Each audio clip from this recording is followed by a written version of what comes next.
pa Samuel Kwame Dechi Mosomfo and now what we be the hour of preparation at the Bremo the Association of Seventh-day Pentecostal Assemblies Kaswa Assembly our headquarters Accra of Anko.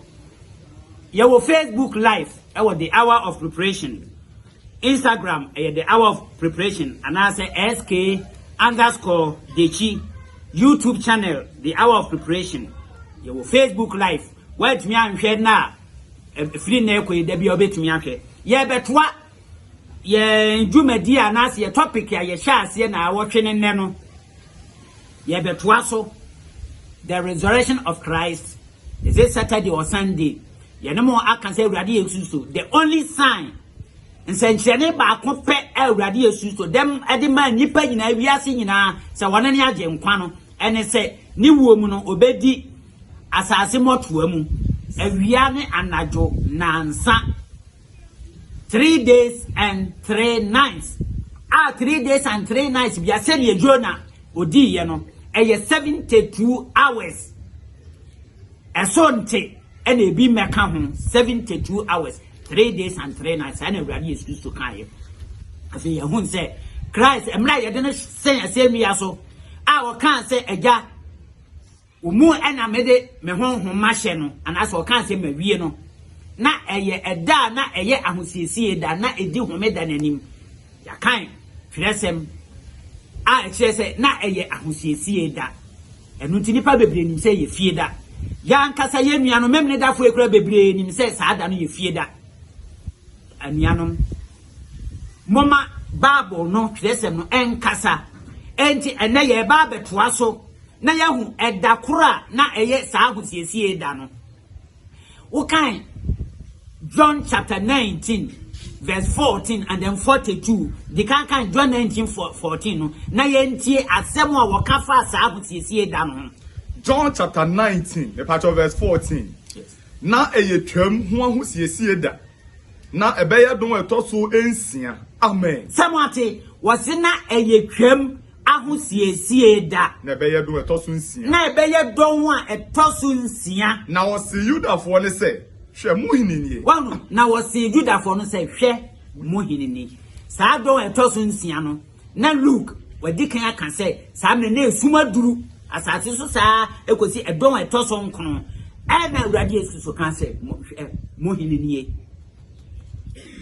enti anuanom wasina ye twam ahosiesie that the preparation of the Passover verse 42 me pacho verse 42 no na ho na Yudafo ahosiesie da nti wanu wasina eho na Yudafo ahosiesie da nti wodi Yesu koto ye wodi Yesu Kristo koto ye efri se na oboda no aben na oboda na homeda no aben wanu Jufo ahosiesie da nti anuanom homeda bia edi fie da anim anase edi homeda nanim a eye fie da no Bible mu ba bia ni ho a ye frɛ ne sɛ na eye Jufo ahosiesie da ne wo kan sɛ ya ahosiesie da ahosiesie da eye fie da a na wotwe bia eba no ye mfrɛ no Jufo ahosiesie da na mmom ahosiesie da bia wo frɛ ne sɛ Jufo ahosiesie da bia no na eye afiafe afahye no ahosiesie da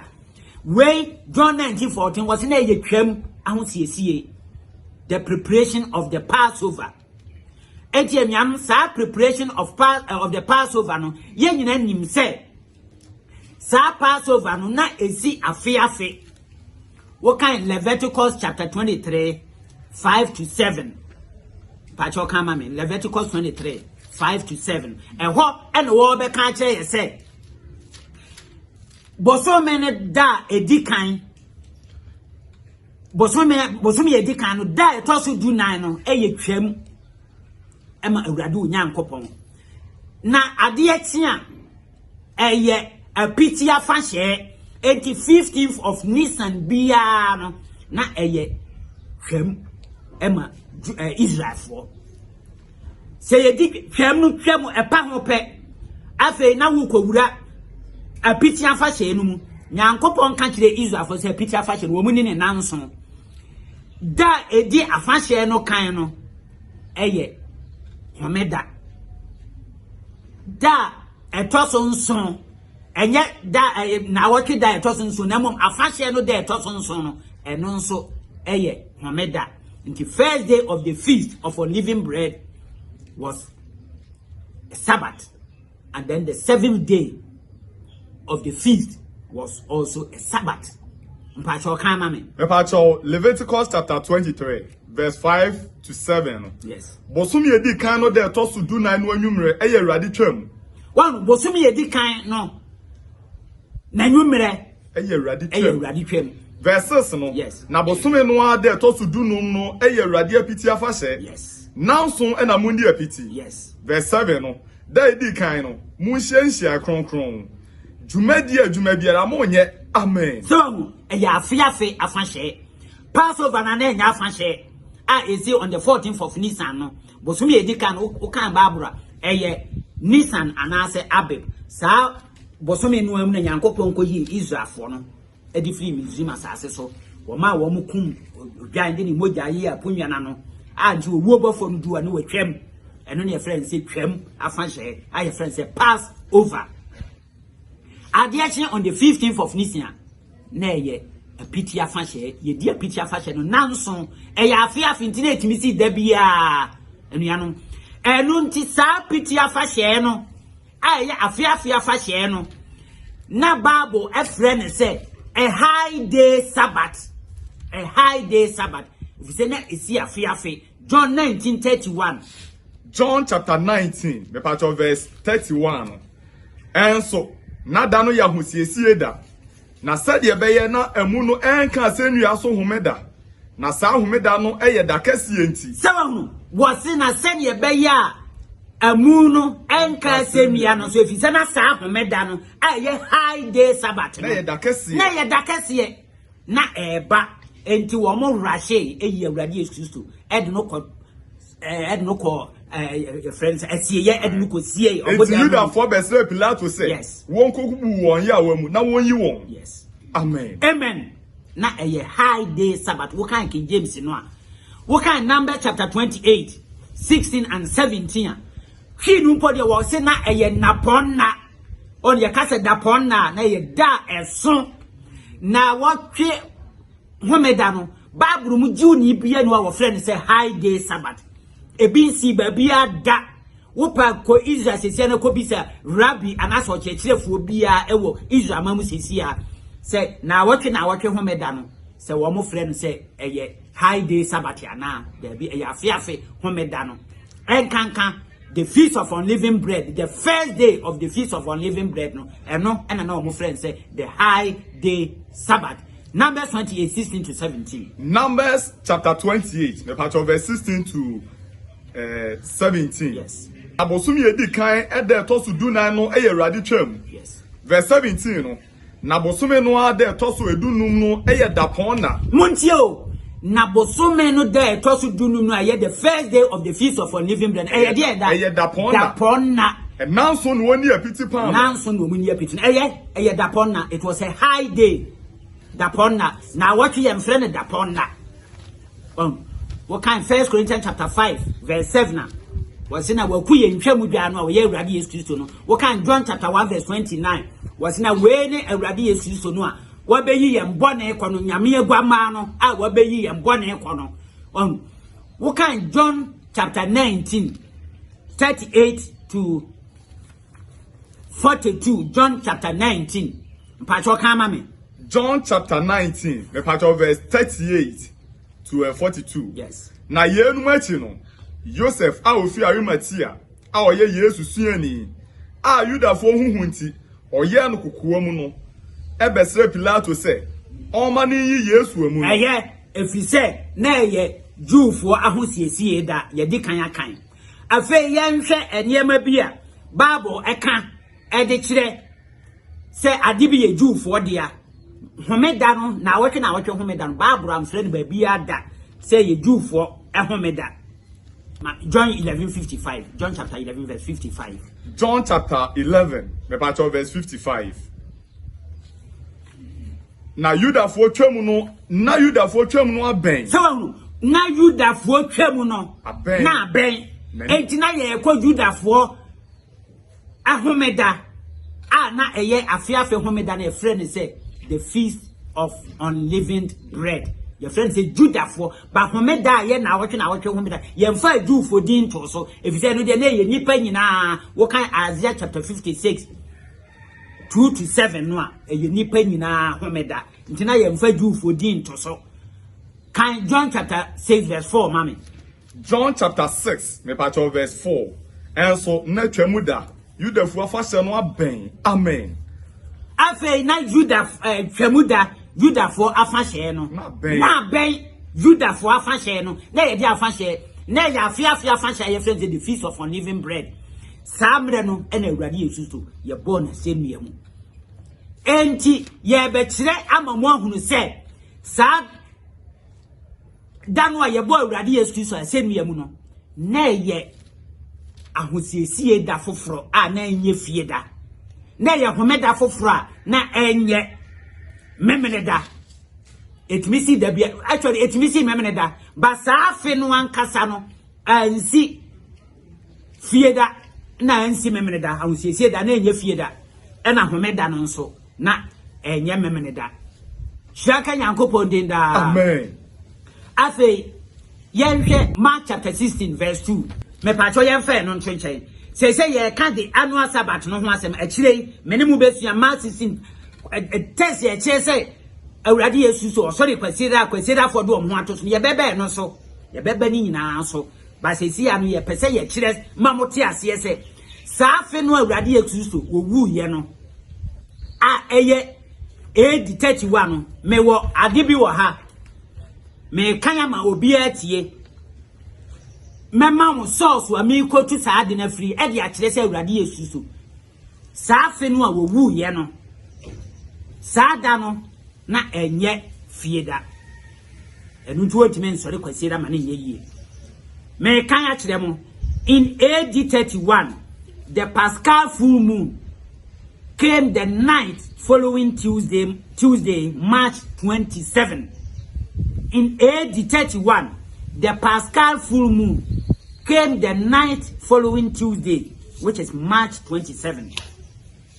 The moon fulled Tuesday afternoon, and the night following was the night of the full moon.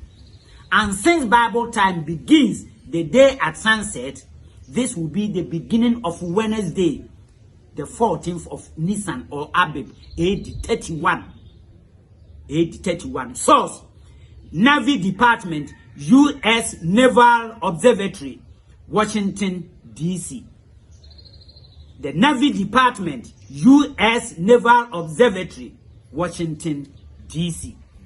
Womo enya hwehwemu ehun se AD 31 Awurade Yesu so wowu ye no samre no the Paschal full moon no esi Tuesday ebinada enwumre enti awiakoto ya ape na eye wukuoda a na ya hye 14th of Nisan no ya hye ase nti Awurade Yesu so sa 14th of Nisan no ene ye bo Awurade Yesu so asenua mu nti Christ wa ngufie da ene wa nsore kwasie da nso afei ade ba kwa mepese mu hu ne se sa nkrofo ya so hwehwemu a wo mo aye e kire se annual Sabbath no madika akase tumisi da bia na mom eda etasi pa efri 1972 ebe ekosi 2006 sayekanya ya wodan ko a esi ye no esi enkono but ye say ka ye hwe average no a of the 7 days no a say ka ya wodan no ka timisi be ye 9 but enam say etasi ya wodan ti sa feast of unleavened bread no etasi ya wodan ti 1972 na ye ya woda feast of unleavened bread si ya woda 1975 the feast of unleavened bread esi ya woda 1979 the feast of unleavened bread ay 15th of Nisan esi ya woda 1982 esi ya woda 1986 15th of Nisan no esi ya woda 1989 esi ya woda 2002 esi ya woda 2003 esi yawoda 2006 esi yawoda enti enuanom afenso yehwe yawoda AD 31 senior medical account free 1998 ekosi 2033 a period of about 35 years from 1998 to 2033 and also scientists say over the period of 35 years Feast of Unleavened Bread Thursday ebesi 12 times and a Tuesdays ebesi 10 times na can be cry ebi nsimu duoda no ni kwasieda ni fieda Feast of Unleavened Bread 15th of Nisan ebi nsimu and within a 35-year period yawoda nkoa esi 12 times eti awrade esitu ni wu awu ye no ewo AD 31 no Bible any science egitum se saada no na eye kuoda ene ye de ne sen asemiya no so ade ekya na eye homeda aye friends a high day Sabbath say John 19:31 eka no eti enuanom asem a ye eka no eye asem e da ho pefe a chese achinyedie bia nim je wo a wo pe ena wo beje hu achinye na mum enyade a achinyedie ewo mu enuanom afei ye ba be pruvu se awurade Yesu Kristo se wo wu ye no se na eye fie da anka Bible ekire se na contradiction ewo mu Bible no mu enkanka Mark any Luke na contradiction wo mu but Bible no enka sentietia no ho enti ye behwe Mark chapter 16 verse 1 Mark chapter 16 me part of verse 1 yes na homeda no twa mu no yes Maria Magdalene ene Yakubu ene ne na Maria ene Salome eto nuham se wode reba besra no muntie o wase na homeda no ye den etwa mu no Mary Magdalene ne Yakubu ene Yakubu nena Maria ene Salome eto nuham se wode besra eto nuham se wo de besra hwan o de besra no awurade Yesu so hunti se Christ wu fie da homeda no twa mu no na ye da bai homeda no twa mu no na nka ebe ye kwasie da so se wo wu fie da dia na chese ka memene da ena wo mo home ye enti nka kwasie da ena wo mo to nuhwam no se wo mo de besra awurade Yesu Kristo nuanam asama ye ka no emu do Bible wo se aha ena adwene eni nyansa wo enti ne ye wa adwene no ontie ne honhom no eka no mame Mark 16:1 wakan Mark 16:1 wakan san kan bio mame na ye wi ane ya hwe Luke chapter 23 verse 56 Mark chapter 16 me part of verse 1 yes na homeda no twa mu no mundio enti se Christ ewu fieda se ne ye nuanum kwasieda fo nyina no ko benkro mu no a homeda no twa mu no Mary Magdalene na eye kwasieda no no homeda atwam di se homeda atwam na eye kwasieda aha enti homeda twa mu no yes wa mu siesie nuham eye mam Luke chapter 23:56 Luke chapter 23 me part of 56 yes na wosan besiesie nuro ane nwuhwehwam na homeda no wo ye kuom sede emra no etie no sawati na wo mu san besiesie nuro ane nwuhwam na homeda no wo ye kuom na wo mu ye kuom sede emra no tie enti da ben ena ma no esiesie sa nwuhwam no wose na wo mu san besiesie nwuhwam no unse aha no wose wo mu siesie nwuhwam no kwasie da ba ha so wo hwa wo mu siesie nwuhwam no da ben fieda sana Bible no kanu sana emra nti emra no nti enti fieda ne kwasieda ne ye hwene ye no kre Luke ene etwa nkontompo anase Mark ene etwa nkontompo we ekire se awurade Yesu se wo wu fieda dia ene enka Luke ekire se ema no siesie nuhwam no kwasieda se wo enti se wo wu fieda mpa ne enka Luke Mark is wo msiesie no kwasieda etika Luke dia wo ka so wo msiesie no fieda no nka enye no kore eye nkontompo nanso Luke say emano esan besiesie nnuhwam se wahu na homeda no twa mu no na wo ye kom sɛdeɛ mmara no ɛkyerɛ enti da bɛn pɔten ɛna mmaa no ɛbɛsiesie nnuhwam no da bɛn pɔten ɛna mmaa no siesie nnuhwam no wei ni ade a ɛwɔ sɛ yɛklɛ sɛdeɛ bɛyɛ Bible no yɛma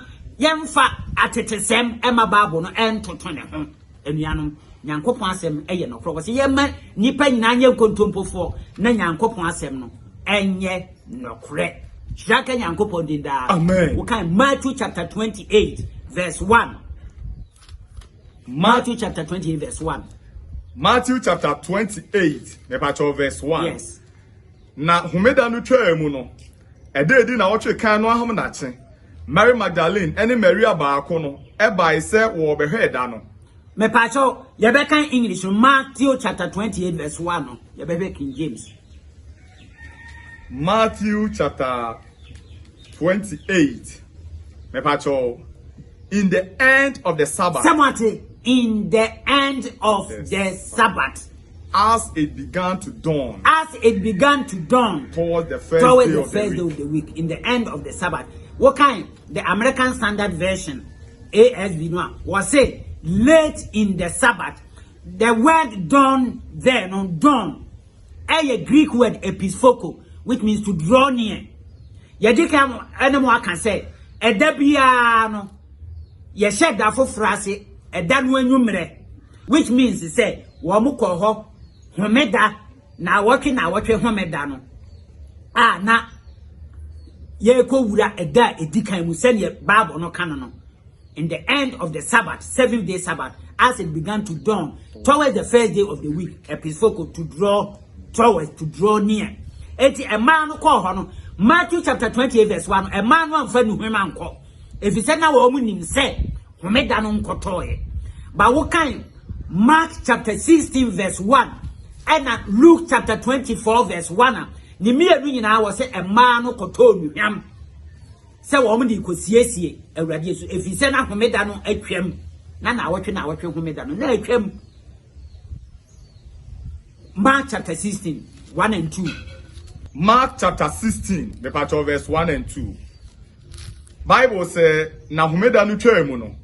Mary Magdalene, ene Yakubu, ene na Maria, ene Salome eto nuham say, wo de ba besra no. Sawate, na homeda twa mu nti we no wo mokọ ena no so na kwasieda anopa ene wo mokọ ho. Na da di na wotwe kan anopa hema. Da di kan na wotwe kan anopa hema wo mokọ ho. We can John chapter 20 verse 1 so we say wo mokọ okra na animu nyantete. Well, until Luke and also kasa say wo mo eto nuham so wo because na homeda na twam. Eti a man no call kwa na Christ na wasore no. Na ye memene da awia because wo wukuo da no awia kete edo we to so nkono no kan say eja wo nsem na mede me honhom na hye. Eti a man no call ho no na wasore no na ye memene da. Enuanom Bible asem no eye nokure turodo. Enti say awurade Yesu Kristo according to Matthew chapter 28 verse 1. Say man no call ho memene da na wasore ya. So, na se Christ na was sorry ya. Emre ben na Christ. Ye born asem yamu.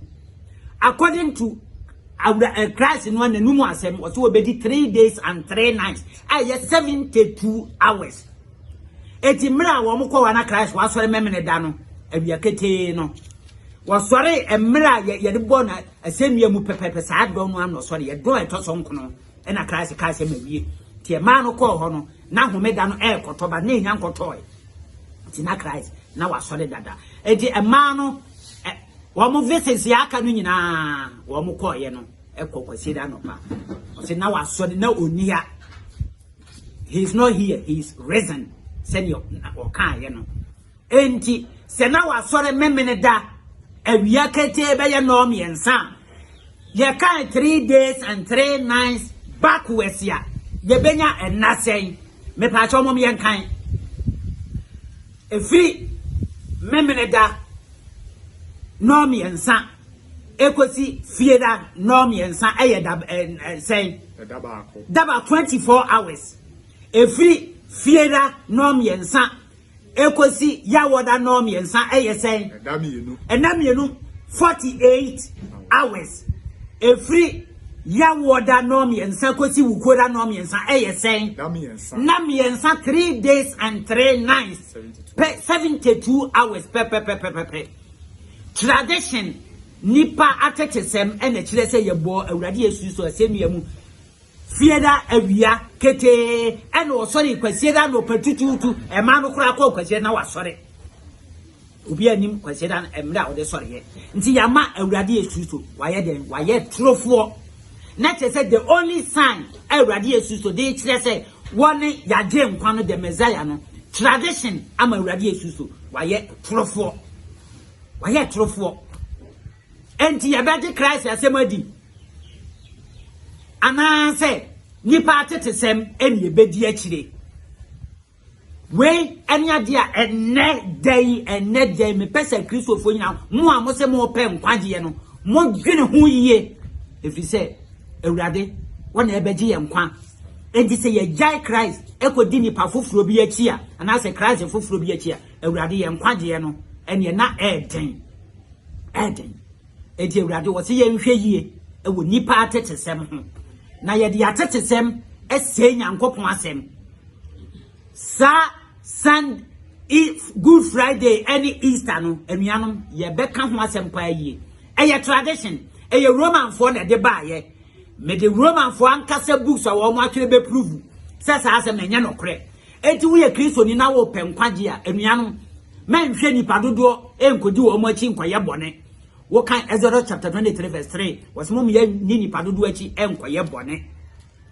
enti say Kristo fu a munyina so eni say awurade yesuso wo wu fieda na o sori kwasieda no enyina so na say wo kan Psalm 11 verse 3 wo sina say wo say enyina so no a otre ni die na obeye kan English no if the foundation be destroyed where shall the righteous stand Psalm 11 enti say atete sebunti kwasieda so no esense wiemu eni fapem so enyina fapem so enuanom Mommy and Haka no friend ye actually. Mommy and Casso, a yashi, awurade yesu beba no ba bebu awufo ene ani kan atai na wo a wudi ne mransem so kan na wudi na asem so kan no wo na obeje wo nkwa sele ye ewo Sodom ni Gomorrah ene Lord emreso no sara so no yipa ba no mreso no ebeye John 11 Psalm 11:3 Psalm 11 part of verse 3. If the foundation be destroyed, what can the righteous do? So, if the foundation be destroyed, what can the righteous do? Yes, say, enyina so no a teneni ni wo gina brene say. Enti awurade yesu so wase fapem foforo de yedume ntonto so wo kan 1 Corinthians chapter 3 11 to 13 no wase fapem foforo bia ni wa ebetimi ato so e kan ye awurade yesu so wa kan ho.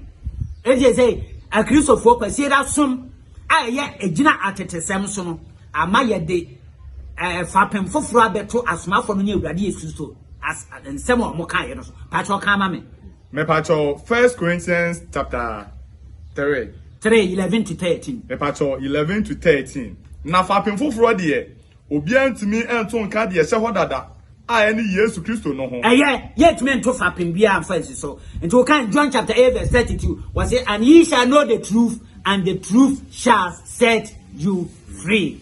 Awurade Yesu Kristo nkam ho. Amen. Wo mo no no mo. Na mo ntia se Awurade Yesu Kristo. Wa wu fie da ena wa anso de kwase da eye nipa atetesem.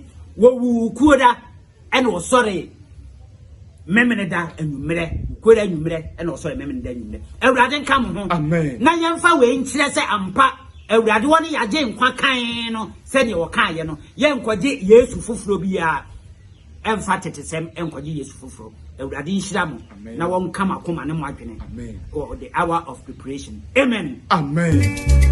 Umaya tia onyame na se emra ya tia se